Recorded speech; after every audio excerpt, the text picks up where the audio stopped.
Does it happen? There you go. You got it. It's Let's do this. live.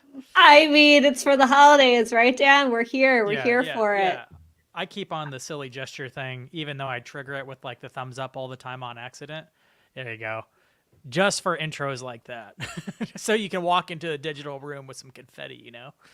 I mean, yes, and to that. We're right on brand here. This is perfect timing. I'm here for it. Welcome to the show. Welcome to Tea Time with Tech Marketing Leaders. This is the second to last episode of 2023. Dan, you'll be proud of me. You'll be proud of me because I have done, hopefully, I have one last episode next week with David Mundy, and it'll be my 52nd episode of the year. The 52 consistency in episodes, that. y'all. So hard. Well done. Congratulations. I I don't know think you'd I've be ever proud. done something like every week for a whole year before. Like, I don't think it's ever happened unless it's like something addictive, like drinking coffee every day or something. I will say I cheated a little where the first half of the year was pre-recorded, Mm, but I banked it. I banked it, and that's the I smart thing am to do.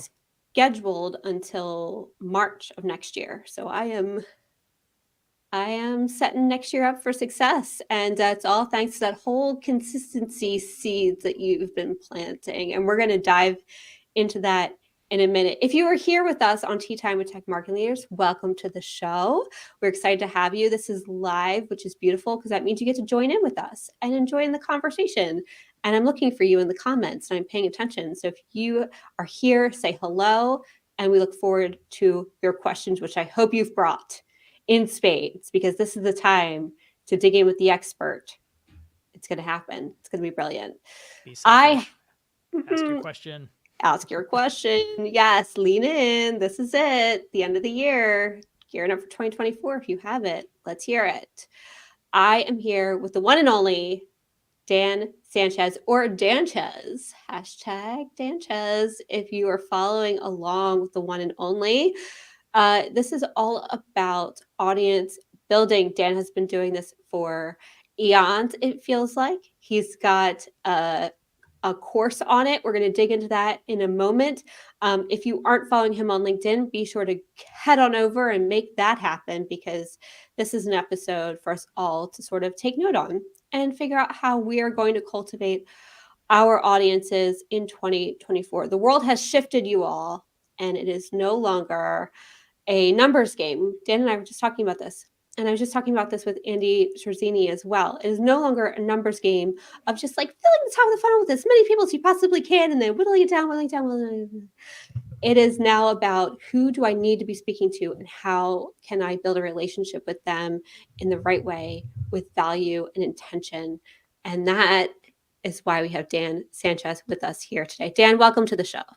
Thanks for having me on. I'm excited to have you on. I'm excited for this topic. I think it has been a long time coming. You've been on the forefront of it, and now you're going to help us all make it happen. And yes, yes, that perfect timing, stars aligning, all of the things. Tell us your story, Dan. You weren't always an audience builder. You weren't always a marketer. How did you get started? Where did your story begin, and how did you get to what you're doing now?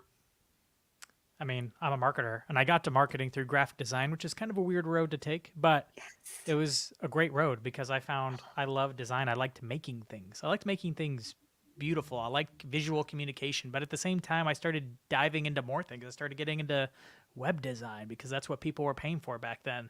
And then social media, and before you knew it, I was doing people's emails and asking the questions of like, well, what should go on a website and what should go in an email? Starting to ask marketing questions. What's the purpose of this thing? What do I want? Where do people come from? And what do I want them to do once they're here? And all of a sudden, I started drifting into marketing. And marketing got me into one of my best jobs I ever had was working as a marketing director for a small university with the like they were losing students right and left, just not getting nearly the enrollment they could. They were like just dying. And I came in as a marketing department of one for this dying college, Gotta start somewhere. and my first marketing director role probably shouldn't have been even a director. I should have just been a marketer. But they Marketing gave me manager, the assistant. keys and gave me all the autonomy to do pretty much everything with how hardly giving any input. Is one of the best jobs I had because of the amount of autonomy I had, and I redid the website and the copy and the positioning and did all the stuff, ran all the ads, and we grew. And I grew my team, started hiring staff members, and had lots of interns. But we grew the university. It actually, like, the things I did worked. I took the HubSpot playbook for B2B SaaS and applied it to the college. No college fairs, no buying SAT lists, none of the normal stuff colleges do. I just went right to lead gen from Facebook ads, Google ads, SEO, and it took the inbound marketing playbook and just applied it beautifully to the college. Later on, other colleges started calling me, be like, "What did you do?" Because we tripled the enrollment of the school. It was awesome. Wow. Who knew? Like, the inbound marketing playbook worked if you executed it right, and it was a thing of beauty. We, like, people would search the keywords, and we'd be there. AdWords, SEO article, homepage, social posts, like, for all kinds of keywords, and then Facebook ads. Man, 2015 to 2020 was a beautiful thing. Facebook ads was, before Apple kind of, like, killed it and made it Well, or before they killed the sad themselves. place it Since is today. yeah. RIP Facebook ads. Um, but it was during that time too, when things were going well and enrollment was going up and up, leads were going up and up, that I noticed a problem. And I noticed it before everybody else did because things were getting better, but I noticed the cost per acquisition, per lead, going higher and Mm. higher. And we were split testing the heck out of the landing pages and the follow-up to increase conversion rates, so nobody noticed it, but I did. And you could see the trend of where it was going. Everybody Mhm. figured out that Facebook ads was so good. And AdWords was great, but we'd maximized that, and we maximized SEO, and there wasn't so much volume. We maximized the amount of volume over on search, and Facebook ads was getting more expensive every year, no matter how good our creative was. And I was like, "Oh my gosh, what are we going to do?" And that's when the need for audience growth really was planted inside of me, and it took me a while to figure out what I needed to do. Because, when you look at marketing, there's like, well, there's three major buckets to pull from. You can pay for it. You can go and beg someone to get in front of their audience. We call that earned media, right? Or we can build our own audience. And honestly, I didn't know a lot about earned media. I tried. I hired some PR people. I submitted some PR newswire, A little bit of like, this, a little bit of that. Yep. little this, um, try to do the press release thing, try to knock on media outlets. I didn't get any traction there. Um, You got to so I have was like, well, real we have to news. grow. Yeah. We need to grow our own audience. And I just didn't really know how to do it then. We did do one thing successfully, and we started a whole new website for a much more general audience, and we SEO'd the heck out of it. You're talking like 300, 400 articles, pulling in a collection of maybe 500,000 page views a month in site traffic. We never figured out how to get that site to turn into an audience. Going back, I'm like, oh, that was so good. I just didn't know how to convert them to an audience. Like, I should have just built a newsletter out of it and a podcast. But no, I didn't think about that. I was trying to get them to go from visiting the article right to lead, and that just doesn't work that well when Oh it's yeah. broad. Yeah. But Can't that skip the led, middle. yeah, you can't skip the middle, and I didn't know how to do the middle game very well. But that's really what audience is. Audience is the middle game. We talk about it as marketers all the time, but most of the time marketers spend all their time talking about product marketing, right? Oh, How can we get interesting. people interested Hmm. in the product? Because we got to get them more aware of what we do. We need to Why create we a do it? category Yep. around the product. It's all about me, I. And that's so much still what content marketing is about. It's the me monster. If you've ever heard, I'm trying to remember what comedian that is. I think it's like Jim uh, Brogan, James. I can't remember. There's a comedian that talked about, like, the me monster, that guy who shows up at the table just talking about him and his achievements and how great he is and how much money he has. The me Yeah. monster. But Or the one up oftentimes, game. Yeah, all those yeah, things. Yep. that's what we're doing John as content Doe. marketers. Uh John Doe, Patrick, the meme monster, Brian Rogan, Brian There it Reagan, is. and the I meme knew it. I'm like, monster. I knew it Yeah. right there. Brian Reagan. The I'm me gonna drop it monster. in. Yep. That's that's what we're doing as content marketers all the time. It's all about us, me, my.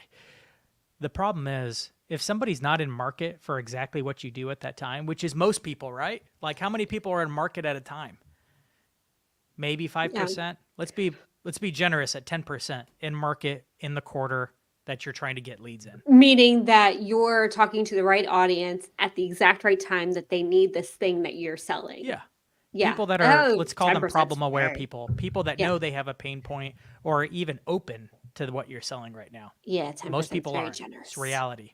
Very generous. Yep. So what do we do? What do we do? We Yeah, build an audience. we That's do. what we do. Yes. Let's pause there for a second because you're skipping ahead here, I'm Dan. skipping Stop ahead. giving the game Shame on me. away. Um, no, I think whatever everything you're saying, we've all lived, right? Where we've played the top of the funnel and we've played the bottom of the funnel and we sort of like skipped the middle of the cultivation piece of like, I got people to my website and I got leads to download this thing. And then what? Now what? Right? So it's moving now. There's a shift in the universe. And Trevor Van Warden will totally agree with me on this. Hello, Trevor. Welcome to the show.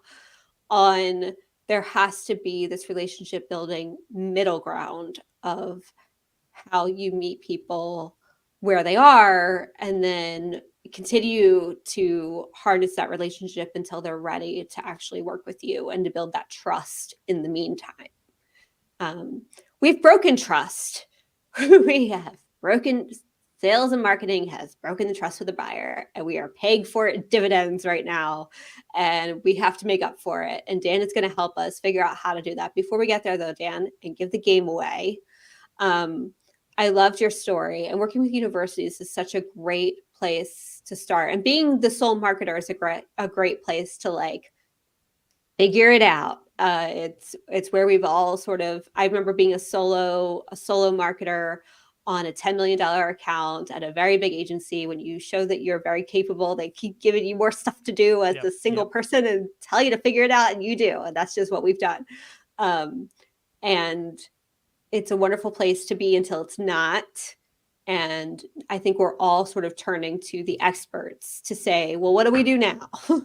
Yep. We've been figuring it outers as long as we can possibly could be, but now we need a little help and support, which is why I've started the show, which is why you've built courses, which is why there's so many marketers out there speaking up to say this is what works and this is what doesn't, and stop doing these things and start doing these other things. So yes to that. We're all on the same page in terms of where the market is going and why. Before we get there, though, we're all human and life is hard in this moment. It is Q4. We got a week and a day left. If you're taking the week off between Christmas and New Year's, this is it. This is the final stretch. But what is it for you, Dan? What's hard right now? What's a challenge you're currently facing? It's funny. I ran into a challenge a couple of weeks ago, and now I'm taking massive action on it because I realized it was a problem for me, and therefore probably is a problem for many. Um, if this year of 2023 has been a year of AI, people have been waking up to that, and I've been using it. I've been in ChatGPT. I have a pro version. I'm using AI tools, and finally was just like, you know what?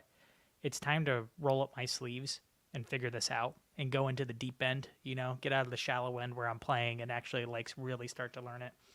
But I found there wasn't a lot of like substantial, this is how you know where you're at and this is where you need to go.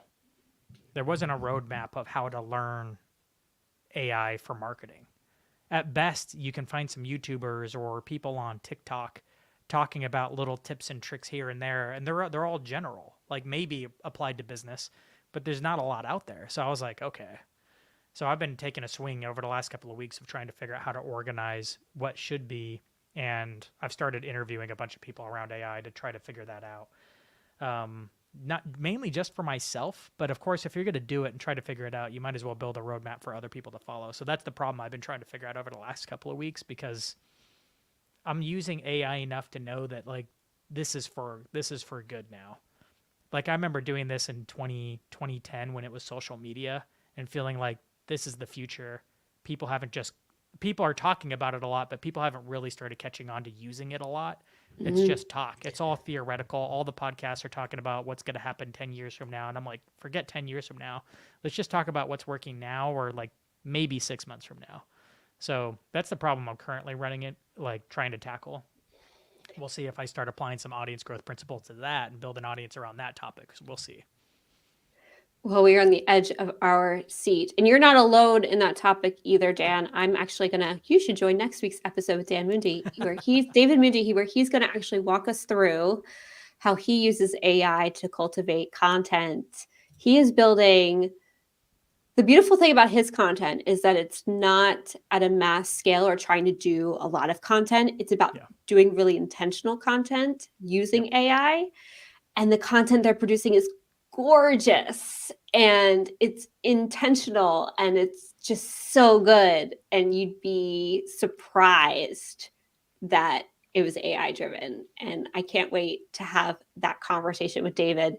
Um, so these conversations are going to go beautifully together in the way you cultivate your audience, in the way that you bring value. So yes to that, and yes to the challenge you're facing. And I can't wait to see what you're going to do in terms of how you figure out how to use AI to best build that content to meet your audience where they are, because it's two different audiences too, and that matters. So It's true. hats Well, off to you. speaking to marketers with both sides, so we'll see. We'll see how it goes. We'll see which one I end up becoming known for later on. But audience growth is not going to go away, so I'll continue to be talking about that for a long time. I love it. I love it. Let's talk about audience growth. So you gave us sort of your origin story, like Batman. Um, in terms of why audience growth sort of hit you, of why it was important in that middle ground. Talk to us about where you started. So you were hitting the top, you were hitting the bottom, but you weren't sort of figuring out how to cultivate the middle. So where did you begin on that journey of figuring out, okay, we need to cultivate an audience and how we do that? Between here and there, I got a job at Sweetfish, who is a B2B podcasting agency. At that point, I had done social media. I'd even been a professional social media manager, but I'd not ever grown an audience. Um, but it was Sweetfish and James Carberry that actually taught me distinctly how to grow an audience. He had grown an audience with his show B2B Growth, and I became a co-host of that. And he showed me how to do it on LinkedIn, and I took to it like a duck to water. I was like, "Is that what you have to do to grow an audience?" Um, I will say, growing an audience organically takes a substantial amount of time, but I saw the effects of it right away. When I started posting, I had James coaching me through it, and we kind of built a network of all these friends. I kind of tapped into James's friend network on LinkedIn. That made a massive difference.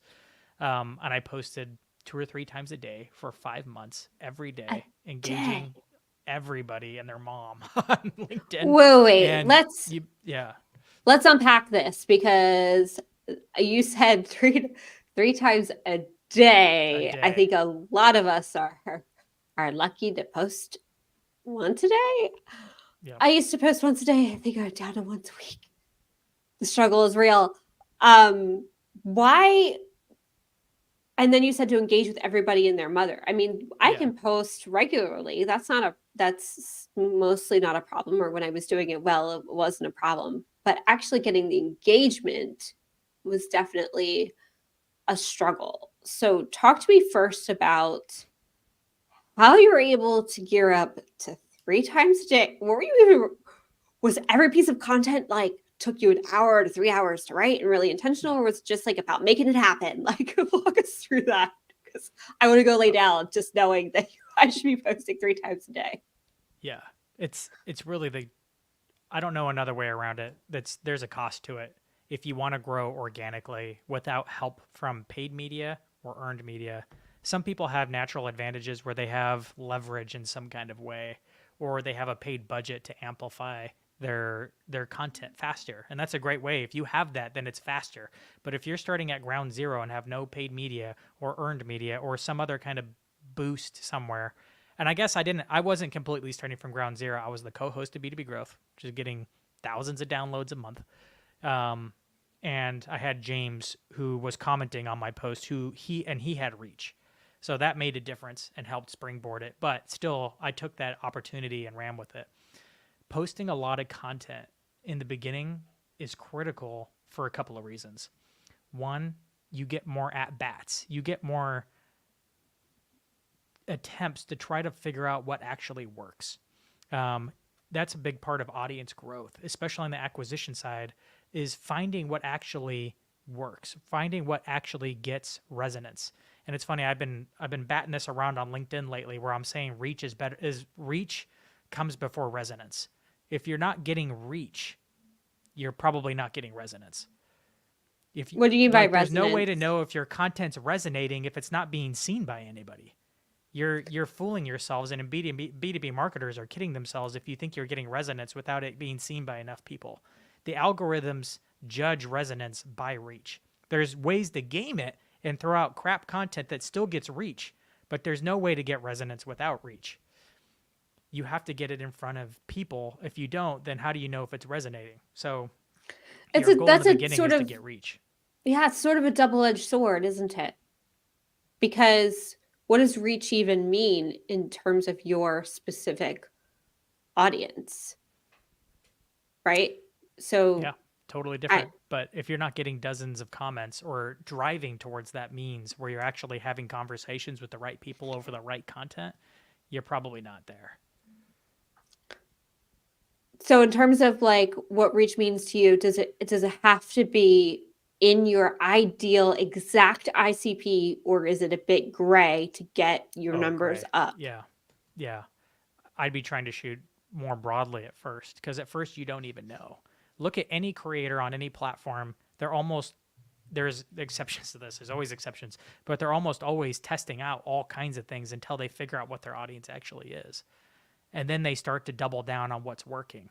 It's always a test and see at first. All creators have to go through the process. And I'd say that's the biggest difference between being a content marketer and a creator. A content marketer knows how to make content and push it out there, but a creator actually knows what resonates and can usually find it faster because they've proven that they know how to get it. They know how to get and keep attention.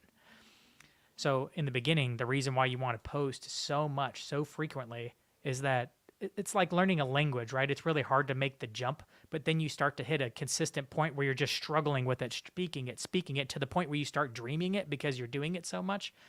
You're starting to build an intuition, a feeling, a sixth sense over what's going to work and what's not. So as each piece you post and you start to see who's interacting with it and how it's getting, some posts getting reach, some posts getting more engagement, trying to hone in on that signal, you start to build a sense of discernment around what actually resonates. And that's why it takes a volume of content for you to learn what's actually working. Let's talk about that kind of content for a second, because personally, I sort of struggle with this because I like to talk about lots of different topics, which I think is a blessing and a curse. So I'm a mom, so happy to talk about my children all day. Can't help it. It's just part of who I am. And I love to draw parallels into leadership and B2B in that. And that content does pretty well. But it's not really like what my ultimate audience, my buying audience probably really cares about. So I could definitely build an audience around being a mom and being an entrepreneur and Yeah. being a CEO all day, every day. But are those the people that are going to buy from me? That's a struggle for me. Yep.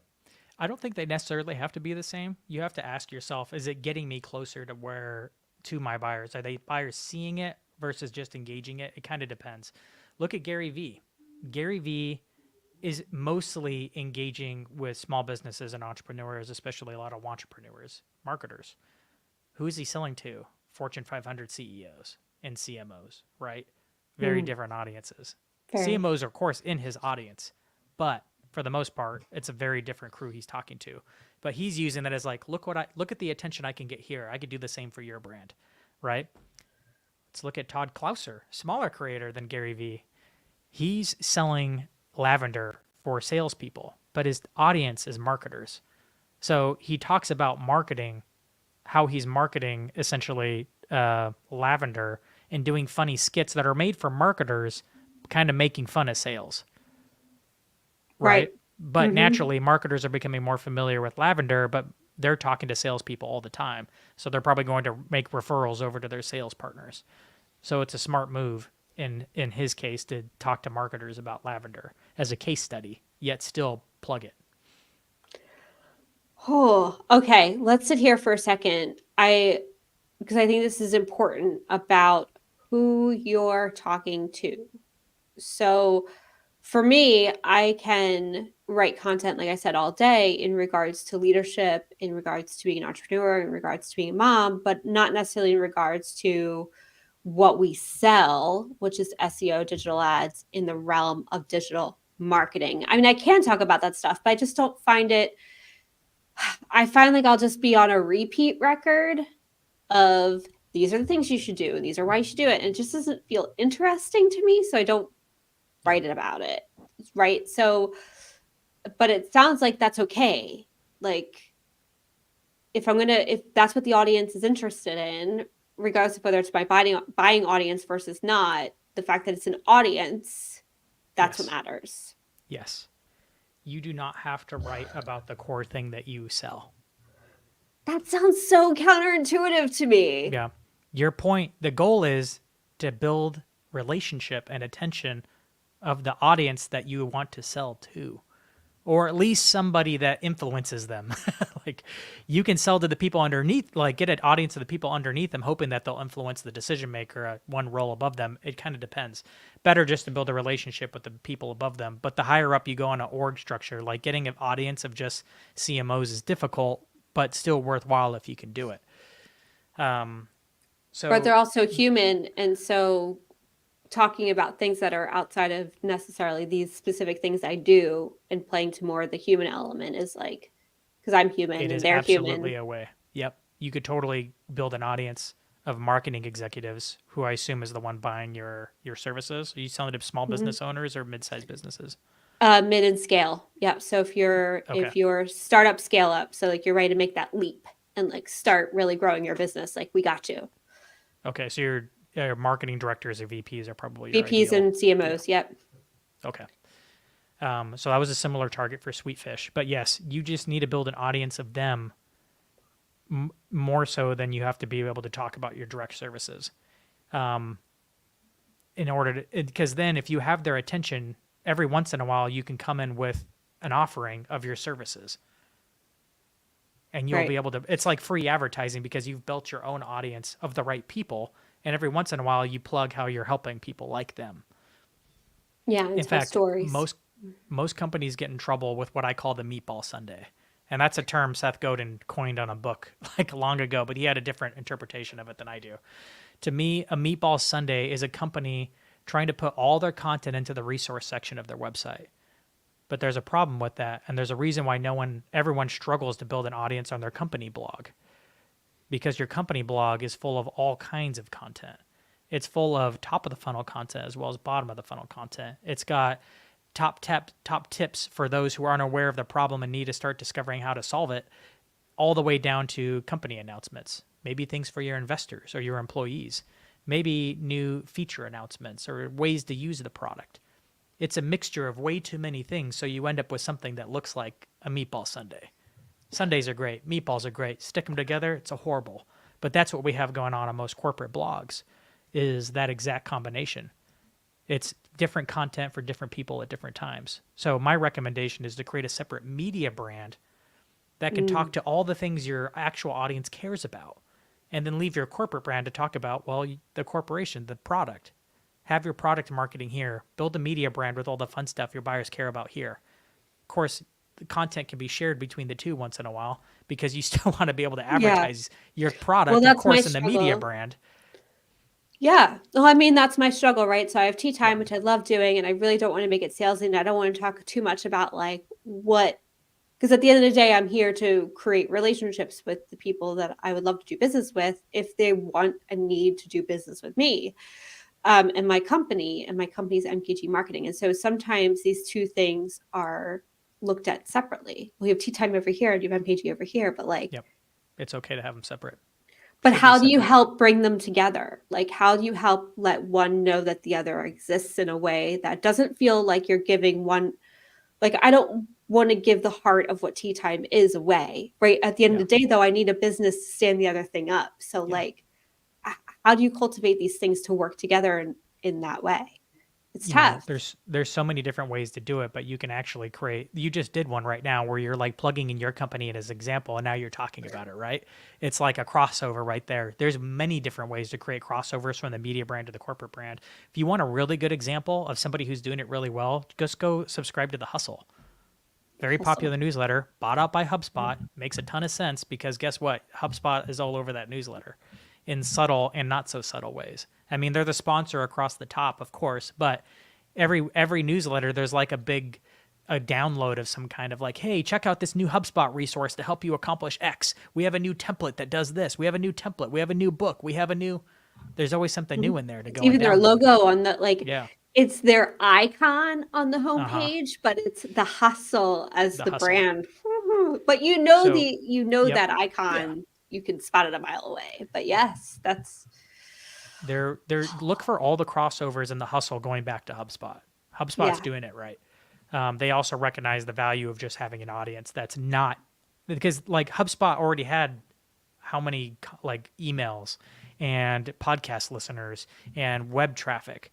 Why did they have to buy a newsletter? They probably had their own, but they recognized that the hustle had the audience of the right people and had a good content like flywheel going with their podcast and their newsletter, that they just acquired it instead of building it themselves. Most companies can't afford to acquire it, so you need to build it yourself. All right, so let's talk about the building piece. So we've talked about Mm-hmm. the who you're speaking to piece. There's lots of ways to do that, like we talked about.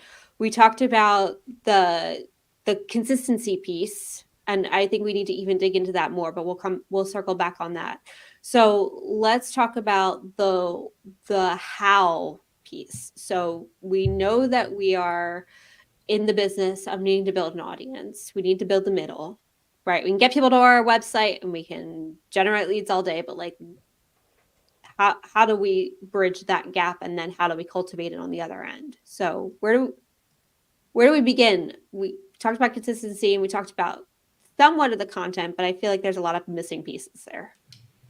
So, there's so many different ways to do this, but let me give you one that I'm working on right now with a client of mine called Close Strong.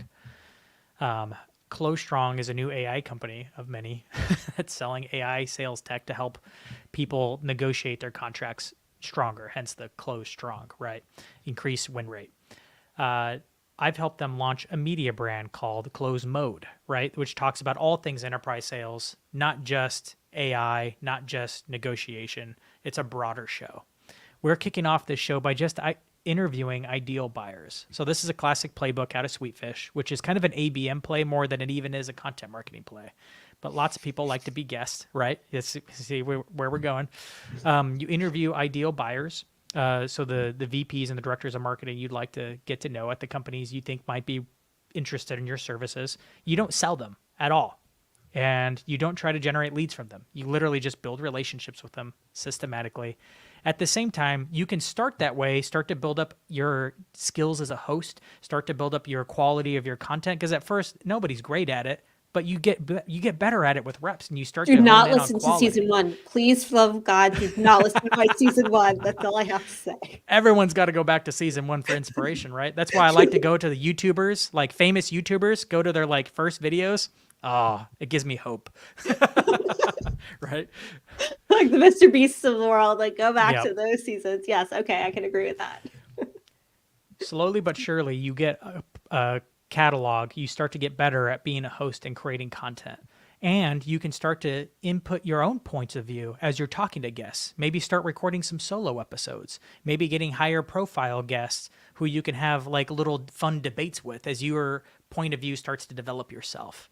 You start to move from what I call an ABM style show to a thought leadership driven show as your own point of view develops and gets refined, as your hosting experience gets better, as you're able to actually draw out interesting ideas that help and lead and guide people, aka thought leadership, right? And you can start to transition to start to build an audience here. But it didn't start from ground zero. It started with you just building relationships. It's cool because those relationships can have bigger wins early on, right? Because relationships are powerful. They can win business. They could also be future employees. They could be partners for you. They can be referrals for their other friend who's at another company that needs your services, and maybe they don't. You don't know. It's serendipitous. That Yeah. serendipity that really wins the day when you're building relationships with the right people. Let's talk about podcasts because they're definitely a hot topic right now. They're a hot commodity. Um, I like the way that I built my show was not for the listening audience. It was to say, I want to have some interesting conversations. I've been having interesting conversations. Now I just want to record those. I mean, my first season, like I said, do not go listen to it. But my first season isn't about talking to B2B marketers, which is now the show I sort of focus on. It was before talking to a lot of partners because that's just who I was comfortable with. So it was easier to talk to my peers at first than it was to talk to my potential Yep. customers or like the people I really wanted to quote unquote impress. Right. So like that's how I started, but it wasn't about the ultimate listening on even to this day. Like I love listeners. I love that people are hanging out with us right now. Um I couldn't believe my numbers when I went live. That was wild. But it was never about that for me. Is that true in sort of this ABM model that it's nice to have a listenership, but that's not really like the ultimate goal? And is it ever the ultimate goal? It's secondary to relationship. But of course you need it to be, you can't like completely ignore it, otherwise you're doing your guests a disservice, right? They're Right. coming on expecting to be an audience. If honestly, being asked questions, like I like to go on shows even that I know have no audience, because the I find so much value in other people asking me questions, because they, like interviewers like yourself, end up pulling new things out of me that I didn't even know was there sometimes, because they ask a question with a spin of it that I was like, oh, huh, I didn't know I thought that. Can I get the recording of that? So I'm going to turn that into content somewhere else. So it's useful to be asked questions in and of itself. But of course, most people want to be in front of an audience. That's why they've agreed to come onto your show. So you need to be doing some degree of audience growth in order to get them in front of your, in order to do diligence for your guests. But you're right, relationship is primary, audience growth is secondary. Eventually you can flip it around and make audience growth primary, because honestly there's more leverage if your audience is a good enough size than even the relationships with the guests. Okay, so let's keep building on this. I want to get to that audience piece because I think that's honestly, I'm being a little selfish here, people, but hang in there with me because I think we'll all benefit. Selfishly, like that's where I think I am of I need to make that switch, which is really hard for Yep. me. But before we get there, in sitting with okay, so you got the ABM method, you got some guests on, and I want to say, being a podcaster myself and having been for the last 4 years, it is not a walk in the park, and you've certainly done this multiple times now, Dan. Um, how do people get started? I mean, you made it sound so easy. Just grab some people and have Start a a conversation podcast. with and just keep No, no. going. It's gotten easier too than it had even 3 years ago when I started. It's gotten so much easier and clearer, because right now there's tools out there like Zencaster is my favorite, where it's all in one. You can literally use it like Riverside. It's got the recording aspect, it got some production aspect where it'll take the two different video feeds and swap them back and Yeah, forth, and then you streaming. can publish it and it gets sent out everywhere. And then they even have like the clips thing attached to it now too, so you can like within a few clicks go like, oh, here's all the clips, publish, Fancy. delete, archive, and just kind of send them all out once you hook it all up. So it's gotten really smooth on the tech end. If you want to keep it super simple, like there's always Anchor, which is now Spotify for podcasters. If you just Google that, they have a free tool, and you can literally just do solo episodes, record them. I honestly find podcasting easier than any other medium. I Because it's easier just to, for me at least, to come up with a bullet point of list and then just start talking. Mm-hmm. I will say that I've spent more time sitting in front of a camera, practicing talking in front of a camera just through Loom. I've built the media department, so I just had to get good at getting in front of a camera. There is a skill to that, but once you know it, it's, I don't know. I hate writing long blog posts, so I usually just turn on the camera, record, and then just take the transcript and have ChatGPT turn it into articles for me now. But Yeah. it's even easier to be a podcaster because you don't have to come up with the content. You literally just schedule meetings with people. That holds you accountable because you have a calendar appointment with that person now. And then you just have to ask them questions. And if you're stuck on what questions to ask them, just find the thing that they're known for and ask them, hey, so help me define that thing you do. Why is it so important? How do you do it? What, why, how? It's the easiest Stop questions ever. giving my game away here, Dan. You're like Come telling on, the people how five you. W's and how have been like the game for journalists for forever. I know it's true. It's true. And he's making it sound very easy, folks. And just to like set it clear expectations, it does take practice and a while, especially if you're an introvert like myself. The struggle is real. But to your point, Dan, it's definitely just the consistency game, whether you're writing for LinkedIn or Yep. whether you're showing up for podcasts, it's just getting in the game and making it happen. I will say that I started even simpler. I started on Zoom because everybody has Zoom Yep. Zoom's and good you too. can record and then you can download it. The only Yep. problem with Zoom, I've stepped up my game. I've thanks to Peter Wheeler, I've graduated, if you will, where now I make sure that I'm recorded and my guest is recorded, and then we can splice them. Because I'm doing video now, so we can Yep. splice them. But if you're just doing audio, Zoom is great. It is it is not fancy. Everybody has it. Have a conversation, record it, get an intro and outro, minor editing, make it feel natural, and Yep. then publish. Publish Um, it.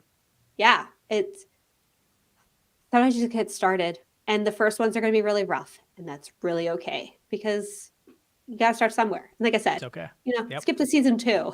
Yep. Interview your friends first. Maybe do a Yes, solo episode of you just talking, then you interview your friends, and then you start reaching out to more people. People on LinkedIn. The fun thing is like people rarely say no to being on a show. So if it's true. anything, they say nothing.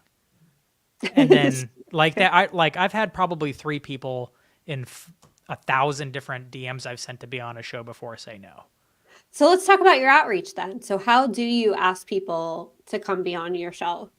I have a couple of different methods. Like if I'm doing the ABM thing where I'm trying to build relationships with ideal buyers, I'm probably doing that more systematically where I'm using some automation tools to create a list and then systematically go and connect and then shoot them a DM and then have a follow up. And I'm usually I'm opposed to using automated tools for something like LinkedIn, but in this case, I started off doing it manually and I found I was just doing the same thing over and over again. If you want to improve your hit rate on those guests, then obviously customizing it with like, hey, going beyond like, hey, I love that you're a leader in XYZ company. I'm doing a series that covers this topic that whatever, like something really general so that the automation makes sense.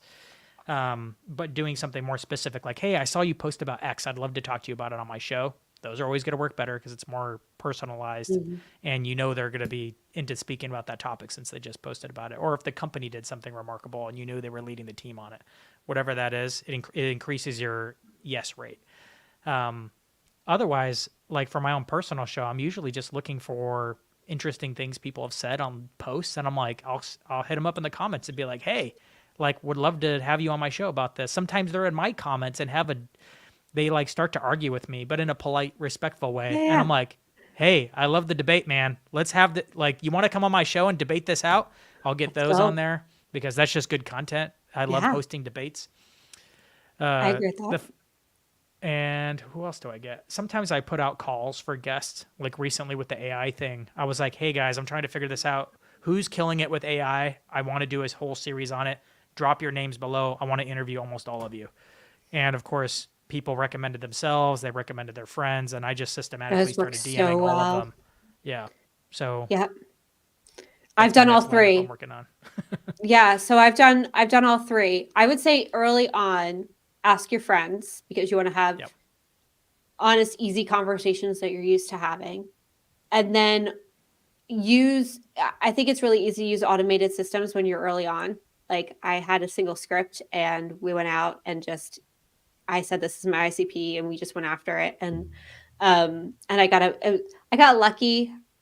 I got lucky. It was 2019 Q4 when I started sending out my DMs for people to be on my show.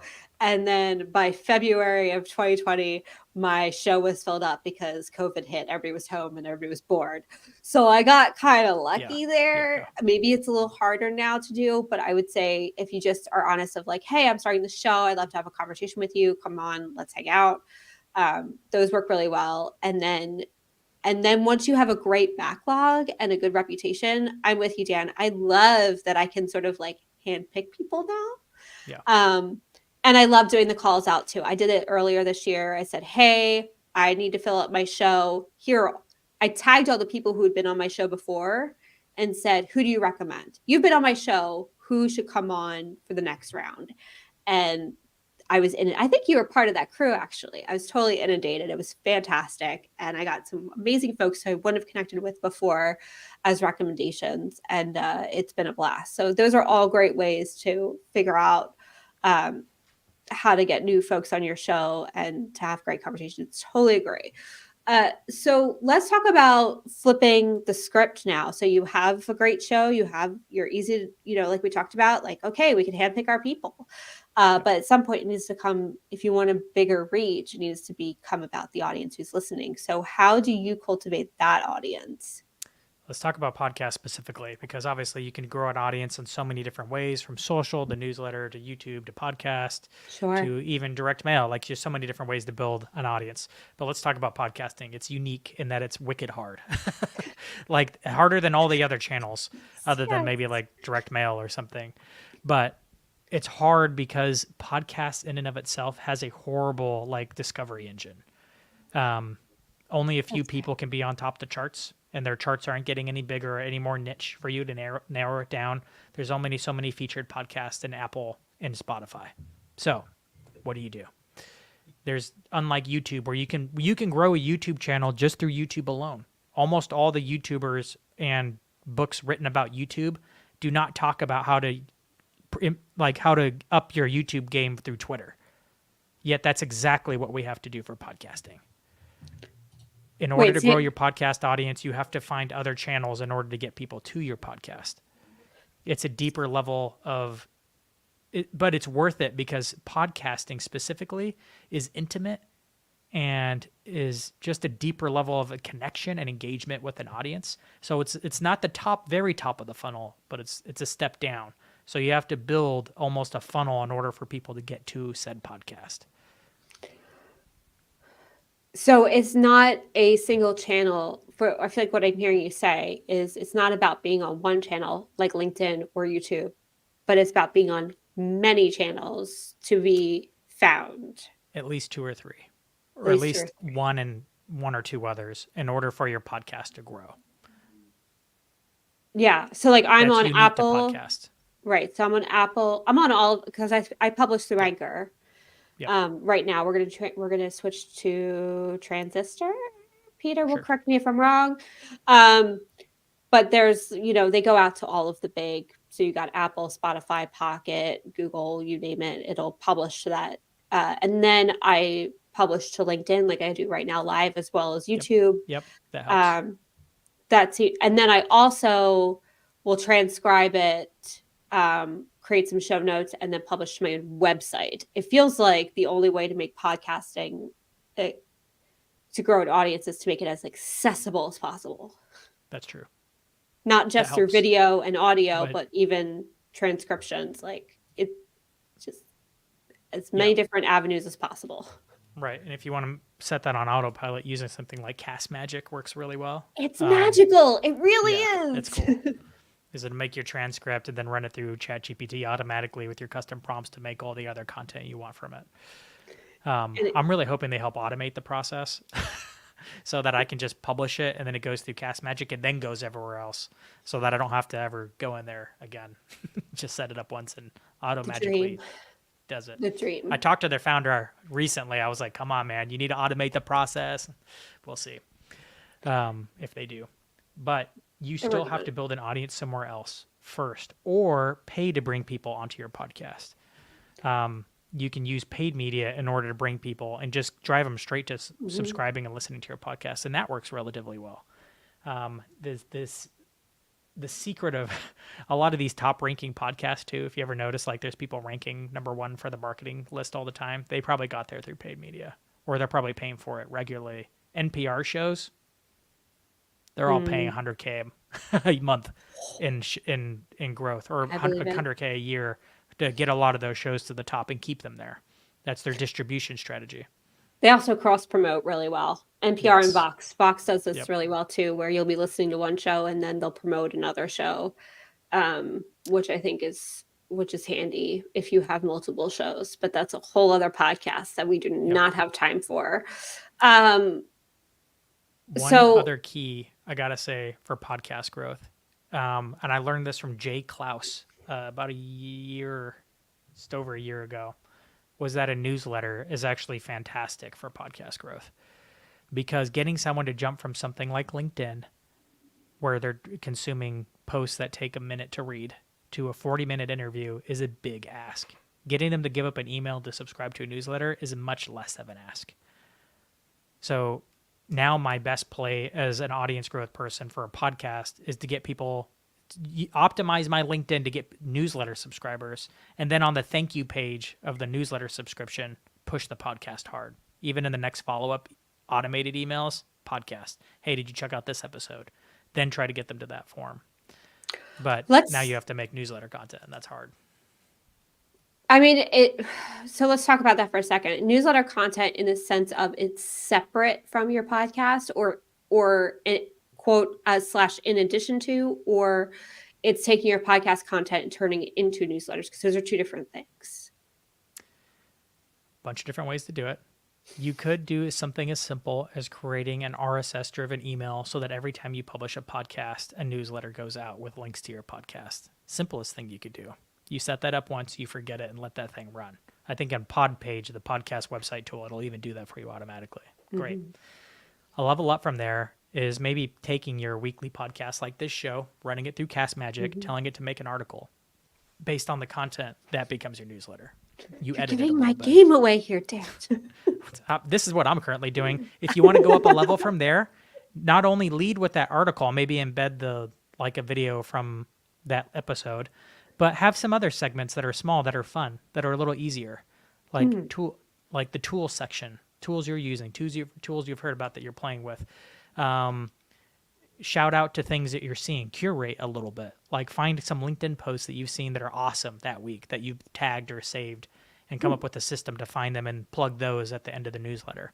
Create some little smaller sections that are fun and easy to kind of browse through. Think about like back in magazine days when we used to read magazines.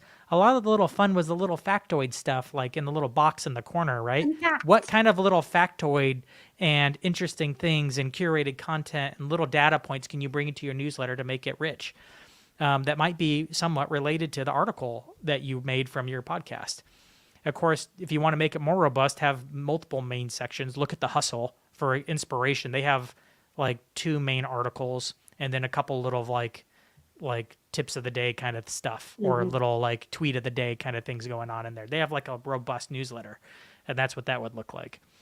So you can start simple and level it up on the way there, depending on how much time and effort you want to put into making a great newsletter. Seems to be the name of the game, is to start. Above all else, start. Yeah. And start simple, whatever your lowest hanging fruit is, and then to level up, whether that's through podcasting, whether that's through building a newsletter, whether that's both. I agree with the newsletter. At the end of the day, I think what you're saying, Dan, is in terms of cultivating an audience, you got to make it yours. So it's all well and good to build an audience on LinkedIn. It's all well and good to, I'm still calling it Twitter. I will call it Twitter till I die.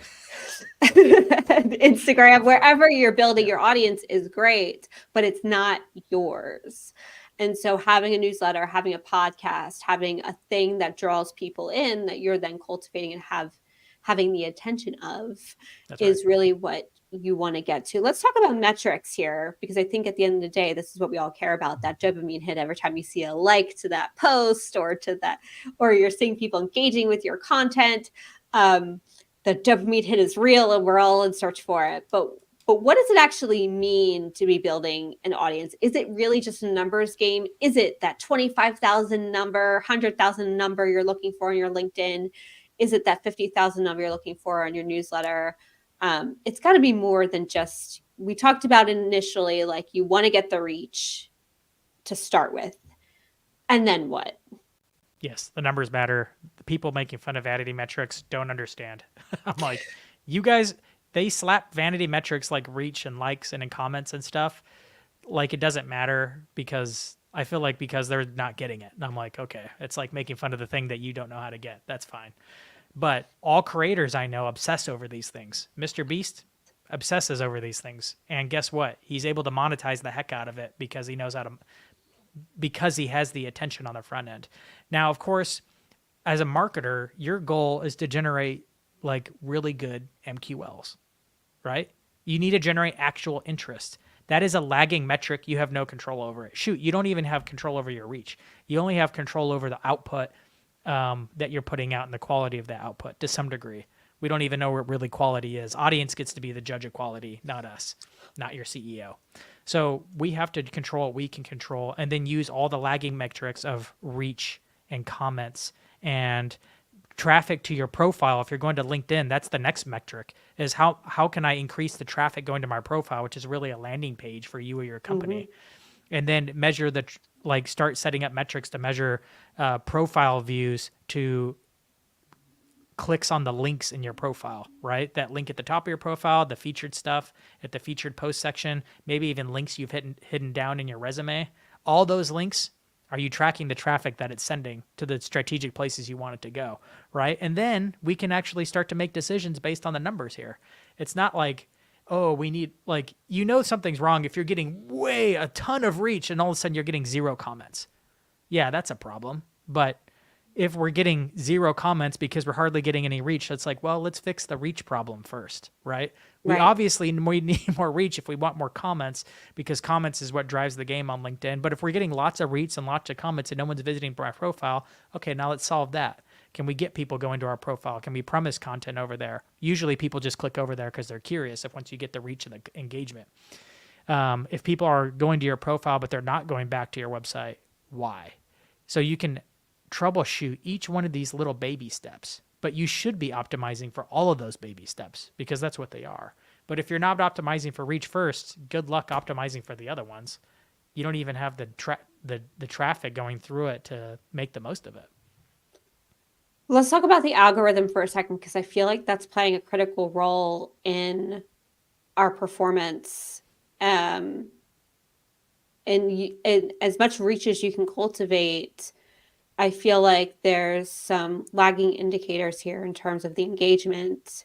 Yep. One is the hours no longer seem to matter. So like before, like you had to get as much comments and as much likes as you possibly could within that first hour if you wanted to be seen. The game seems to have shifted there in terms of that. Um, and I feel like no matter how big your audience is, only a fraction of them are ever going to see your content to begin with. So correct me if I'm wrong here, Dan, you're the expert, Yep. but that's just my feeling of like the game I've been playing, which has been rough. The algorithm's changing, but the other thing that's changing is just people's behavior on the platform. It changes, goes through seasons. If you hit 2020 hard right after COVID hit, it was a good time. That happened to be the time where I went all in. The market was also all in on spending time on LinkedIn because they couldn't go outside. They were spending more time. Tons of people lost their jobs. So what they do? They went to LinkedIn, right? So I that was a luck piece. I didn't know that was going to happen until afterwards. I'm like, it seems like there's less attention. I'm like, well, what led to so much attention on LinkedIn in the summer of 2020? Oh, probably because like hundreds of thousands of people lost their jobs, or tens of thousands at least, right? Yeah. Makes sense. That's starting to happen again. LinkedIn is maturing as a platform, which means it's, you can look at Facebook and what happened there. I remember the days when pages were cool and you were reaching 100% of your audience, and that slowly went away. And then paid was great, and then paid slowly started getting more expensive. It's kind of happening with LinkedIn, and that's okay, which is why I recommend the podcast or the newsletter game, because we should start siphoning this traffic off. Still, there's not a better place to play for B2B or solopreneurs selling to businesses, or even as a career play, than LinkedIn. Like TikTok has its thing going on, but I'd say TikTok is maturing. So LinkedIn still, when I post to all these different platforms, I'm still seeing the most bang for my buck as far as time goes and investment in LinkedIn. Was it as good as it was 3 years ago? No. Is it still really good and people are crushing it and getting massive reach still? Yes. For the amount of time you put in, yeah. It's still It's paying off. great if you can supplement it with some paid too, but if you all got is organic, work it. And you got to work it. You got to put the time in. And it is time consuming, but to Dan's point, it can certainly pay off, especially with the consistency and the audience and the messaging, and then cultivating those vanity metrics, which are critical according to Trevor Van Worden. So, what Trevor says goes. I totally agree. Trevor. And Heart. yes, right. Right. And Dan is an expert and has certainly done a great job cultivating his own audience. Dan, where can people find you? They want to learn more about building an audience? Sanchez.com. I need to turn this to .com because that's where people can find me. Yes. Sanchez.com. You can find the links to, of course, all the LinkedIn and social stuff, but courses, my newsletter. If you want to see anything that I've talked about and want to see like me practicing what I've preached today, then go there and you can find the links to all the places. And we've talked a lot about podcasting, but to Dan's credit, it is more than that in terms of building an audience. There's lots of ways to build an audience. If getting on a show isn't what you feel like would be work for you. And actually, Ashley Kay asked a great question earlier on, which didn't show up in my feed, but showed up on LinkedIn, which is she's just curious to know what, according to you, Dan, is a personality trait of a podcaster. In other words, what skills do you need to have to start on that journey? Personality, I think you need to be curious. I think you need to be hungry. And that's one of the best ones that I've ever seen. A lot of podcasts are guest based, as in they're interviewing people. If you're not doing that kind of a show, then you need to be comfortable with getting in front of a camera. I'm an introvert. And it took probably more effort for me to be comfortable speaking in front of a camera and just having my outline and going over it. Gosh, I remember the first time I did it, I had to do retake after retake. It was painful. If you go to I had a it's on prompter. one of my YouTube channels, you can see this video. It's so hard. But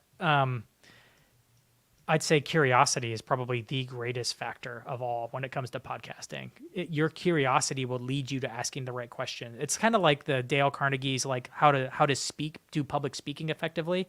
He says the key ingredient of all is excitement. Next, experience, right? But that excitement, and I'd say that applies to podcasting too. Like if you have a curiosity and you want to learn about it, you don't have to know anything about it.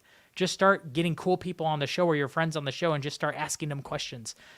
The audience, your curiosity will mirror somebody else's curiosity out there, which is what you need to do in order to build a good audience. I find the people that I personally want to know from, and I ask them the selfish questions that I want to ask.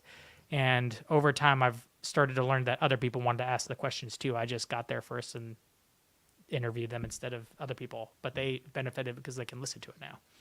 It's so true.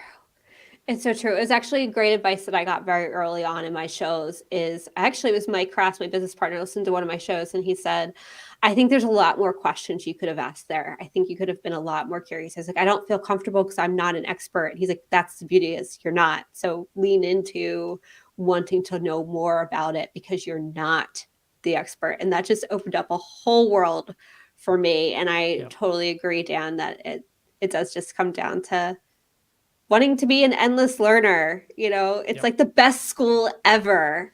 I say it about my podcast all the time. It has been the best education of my career. I completely agree.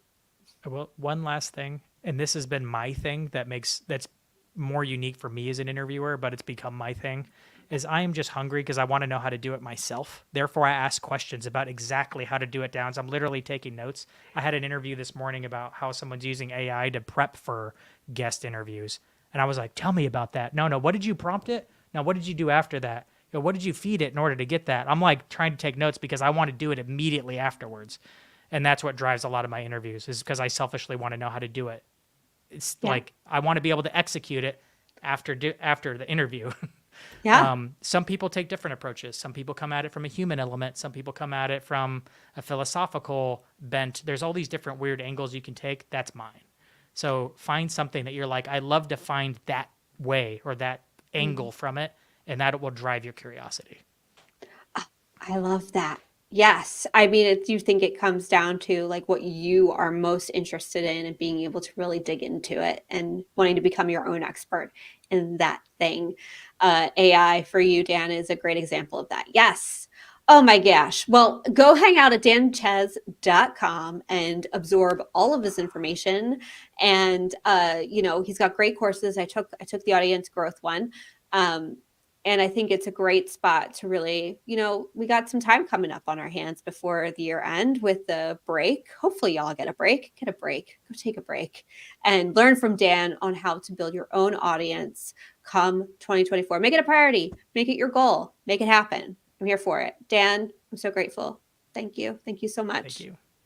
Thank you for listening. If you like this episode, please like, subscribe, and share. We got one more show for you at the end next week with David Mundy. I can't wait to host that one. It's going to be good. It's going to be good, just as good as this one. This episode is brought to you by MKG Marketing, the digital marketing agency that helps cybersecurity and complex brands get found via SEO and digital ads. Hosted by me, Carrie Gard, CEO and co-founder of MKG Marketing. And if you'd like to be a guest, come hang out with me, DM me. Let's do a show together. I'd love to have you. Thank you so much.